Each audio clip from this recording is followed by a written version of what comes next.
Hey, good people, I hope you well.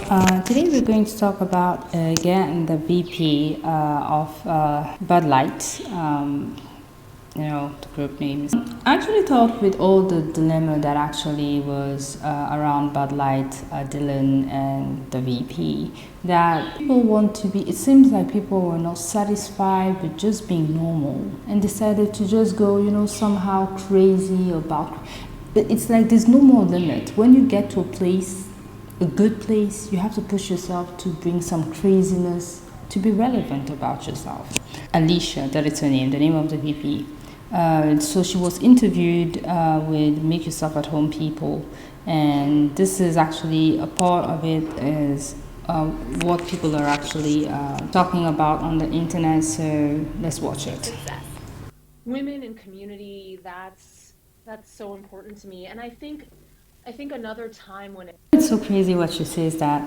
Because instead of actually working with women in communities, she decided to go and work with a little boy. If you actually really want to be a feminist, you want to upheld all these beautiful, incredible women around the world, the different races and communities and everything, you don't look for a boy to actually try to represent us. Not even remotely a little bit. This is just absolutely nuts, insane, does not make sense whatsoever what they did over there. I know she didn't get this job by mistake. I know she didn't get this job by just sitting around, laying around. So for me, just working that hard to get such a position in such an incredible company is just crazy. To just flush it down the drain like that while insulting the women in the community she's talking about. Tell me a little bit about what you pictured for yourself and what you wanted your life to look like before all of this. Yeah, I mean, when I sort of was a little girl, it's funny, I've thought a lot about this. There's sort of these narratives and stories, I think, that families tell about children, and they sort of get these well-worn grooves of stories and narratives. And I'm going to take us one step back, which is my mom was a hugely formative in sort of impact, of course, on my life. She's sort of my North Star. She's grit and determination, raised on a real small cattle ranch in Oklahoma, kind of conservative all the way through. But she had this vision for clawing her way out of this life and creating a new, broader horizon for herself. And she raised me with very much this, I want my kids to kind of grow where they're planted and do big things and be adaptable. Yeah, women who are interacting with you and watching your career, and you're raising a daughter, what do you want your impact to be? I think being the first woman to lead Bud Light, the biggest beer brand kind of in the world, So you decided to lead it by destroying it? It's like so incredible. Why would anybody do such things? It's humbling, and I'm incredibly grateful. It's taken kind of 41 years for a woman to be in this spot. And I think it's sometimes helpful to just sort of recognize that this is the spot. Like, this is where I think I had maybe even dreamed of being, in some kind of position like this. And so kind of being happy in the here and now is a part of what I'm trying to kind of draw joy and energy from. And particularly, it's an interesting dynamic as a woman in a very male-dominated vice industry. Like because maybe they try to actually sabotage her. Maybe she's such a weird person, because everything she's saying is just awkward, because she's trying to say the right things but doing completely the opposite of what she did. First of all, she comes in like she doesn't care, like the way she's dressed, the way maybe she's tired or something is up with her, or she's sick or something. But it doesn't make sense. Why would you actually just like bring down women like that when they put you in a position where you actually have to now go and show, although you're a woman, you can do as good or even better than a man. When such big brands, as she's calling it, are taking out, are giving us our chance to finally be in those positions where we were not considered for before. I want to say that you don't go there to just be, I don't know, sassy, womanly, girly. You go there to show that, man, I can wear these pants as good as well, and I can do this job as great as another man can do, even better. Because I need to bring, to keep these men here, these clients that we have, you need to keep these people with us, and we need to also bring more people. Not put a deal on the net and just chase the man and the woman out of it. And I don't understand why nobody, maybe people did tell her like this is not a good idea and she stuck with it, but it does not make sense at all. Fear. And it's been a long road, Kristen. It's sort of important. Yeah, I do want to talk about that because I think, it was amazing to see a woman at the heart of the Bud Light Super Bowl commercial. A real woman, one might say, because unfortunately they went from that ad to Dylan ads. The Bud Light brand. Tell me about that a little bit. Yeah, I think number one, I'm a businesswoman. I had a really clear job. I don't think she's a businesswoman. I think maybe she came here to actually just bring the brand down. Maybe she came in to actually end the brand. Maybe she didn't like beer that much,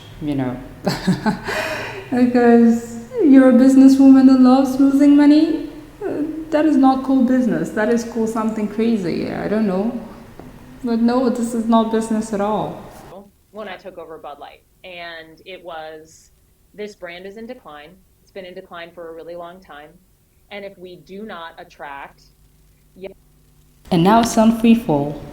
Thanks to you and Dylan. Young drinkers to come and drink this brand, there will be no future for Bud Light. So I had this super clear mandate. It's like we need to evolve and elevate this incredibly iconic brand. And what I brought to that was a belief in, okay, what does evolve and elevate mean? It means inclusivity. It means shifting the tone. It means having a campaign that's truly inclusive and feels lighter and brighter and different and appealing. Was Bud Light not being served to the LGBT trans people before or something like that? Because it seems what you're saying is like, oh my God, only men and maybe some women were allowed to drink the beer, and we needed to make sure that we gave the right to gay people and to trans people to actually drink the beer. To women and to men. And representation is at sort of the heart of evolution. You've got to see people who reflect you in the work. And we had this hangover. I mean, Bud Light had been kind of a brand of fratty, kind of out of touch humor, and it was really important that we had another approach. So well, if you're a real business person, you would know that these people at least were giving you money. You don't want them to stop giving you their money. And I think that, anyway, young people, university people, they're still going to be buying the brand.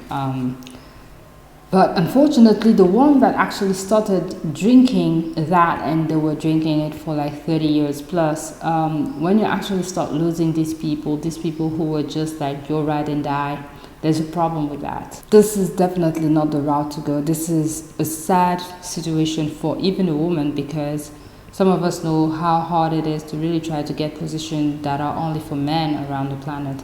I myself work in construction, and when we're still fighting those kind of fights, and you have a woman, you have the chance to have, I'm sure, worked hard enough to be given that position, don't go and show them that we are weak people, that we don't support one another, that we support, trans crazy people that actually makes fun of us, because that's what I believe somebody like Dylan is. I'm not saying that all trans people are like that, but definitely Dylan is that sort of a person that is just here to make sure that he's being seen by everybody, make a whole lot of noise, get his coin, and move along. He's a business person.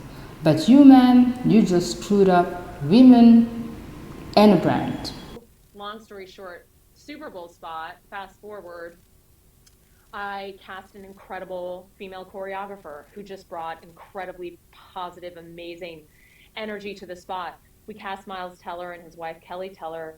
So to end this, after all this and the commotion about it, and everybody went around because obviously she seems to have decided that what was good for the brand was not the frat people, and men also got upset and started like pouring around like the beer out. Women were pissed, especially with the Nike story that just add up. As I said, I don't think that the people from the LGBT plus club over there are beer drinkers that much. They are more whiny. They're more for wine. They're more for.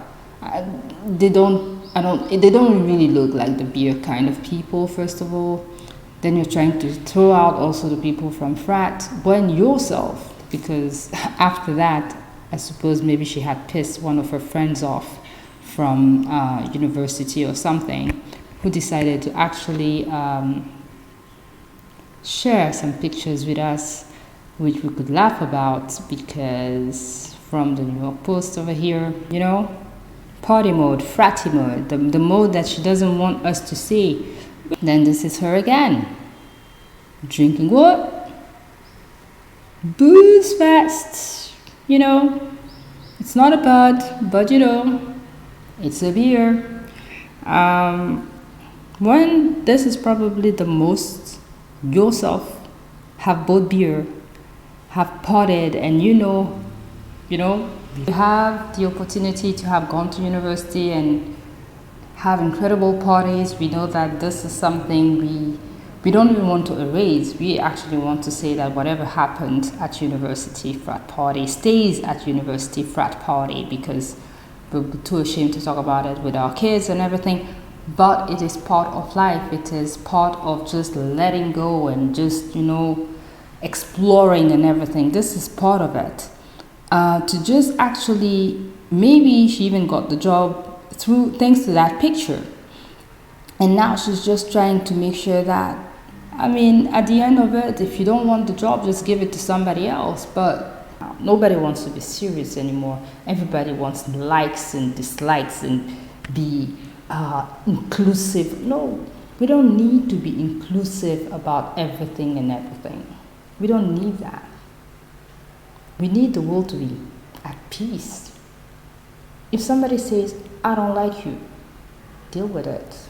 I just think it's crazy as a woman that a woman would want to actually include a boy before other women. She did what she did. She was not fired yet.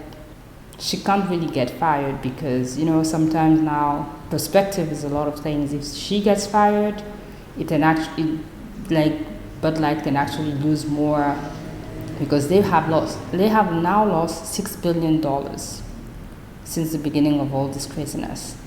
If they fire her, they might lose more, and she can sue them. So now you're there, nobody really likes you. You say that the company was not doing well. It's doing worse. Thank you very much.